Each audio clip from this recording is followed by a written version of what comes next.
suis étudiante en formation PPE, qui est protection des plantes et environnement, et qui est une formation commune à 3 écoles d'agronomie, AgroParisTech, Montpellier Supagro et AgroCampus Ouest. Et du coup, nous avons mené une étude sur l'agriculture numérique et les outils numériques, et on s'est posé la question, comment sont-ils perçus et utilisés par les différents acteurs de la filière ? Et pour ce faire, du coup, une équipe a travaillé sur le bulletin de santé du végétal, qui est un bulletin d'information qui découle du plan Ecophyto. Une équipe sur les outils de symptomatologie, de diagnostic numérique, et une équipe sur les outils d'aide à la décision numérique, les plus connus sous le nom de OAD. Ce qu'il en est sorti, c'est que les gens sont satisfaits du BSV, sont contents de l'utiliser, et l'utilisent majoritairement pour porter une attention supplémentaire à leurs parcelles et s'alerter sur l'émergence de maladies, de bioagresseurs, de ravageurs.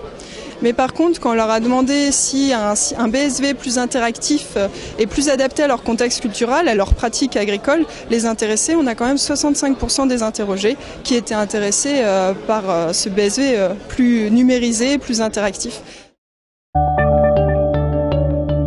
Ce qui les intéresserait le plus, ce serait un outil qui permettrait une aide à la décision, de cartographier les parcelles, de voir les foyers de ravageurs ou de maladies ou d'adventices et de faire une gestion modulée des mauvaises herbes.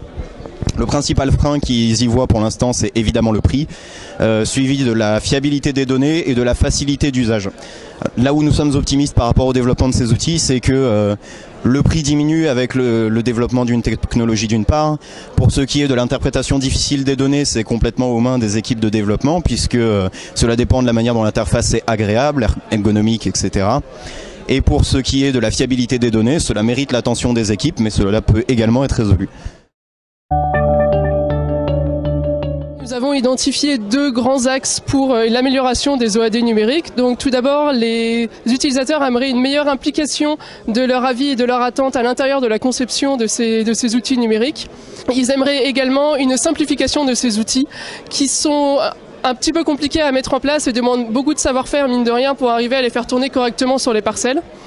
Et ils aimeraient également une diminution des prix. Donc pour le moment, on voit qu'il y a des freins technologiques, économiques et sociaux, mais que ce serait très intéressant d'arriver à mettre en relation des agriculteurs qui sont intéressés par le développement de ces outils pour réussir à intégrer ces attentes et avoir une coévolution entre les utilisateurs et les concepteurs de ces outils.